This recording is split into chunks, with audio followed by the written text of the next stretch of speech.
Let's go over holographic associative memory from a visual perspective. This will explain how 1D entropic vectors and 2D hyperbolic manifolds lift into 5D space, combining to form robust geometric memory structures via quadrant scaling. Understanding that when one dimension is lifted up into 5 dimensions, a one-way scaling system is created. Energy cannot move reverse, forcing it to decay to entropy.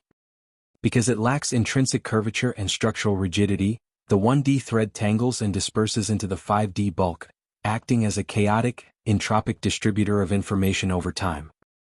As entropy dispersion increases, the 1D world line uncoils into 5D coordinates projected to a 3D system, maximizing its configuration space. Conversely, a 2D surface has intrinsic topology. We hypothesize that a 2D surface lifted into 5D space leverages hyperbolic geometry at specific 120-degree phase angles. When projected through dimensional lenses, these 120-degree 2D intersections spontaneously give rise to rigid cubic structures in 3D and complex, self-sustaining manifolds in 5D. This provides the scaffolding that resists the entropy of the 1D thread. Dimensional extrusion shifts 2D hexagonal lattices to extruded 3D 5D cubic scaffolding. How do we combine the entropic reach of 1D and the structural integrity of 2D? The answer lies in holographic associative memory (HAM), driven by quadrant scaling. By scaling the exact squared distances quadrants between the rigid 120-degree cubic nodes, the system creates a breathing, resonant framework.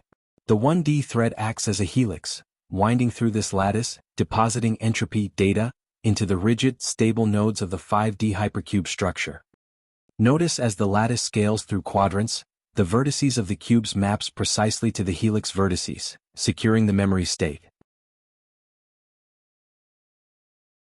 To stabilize one-way torsional pumps in higher dimensions, we transition a 2-layer state into a 5-layer topological embedding.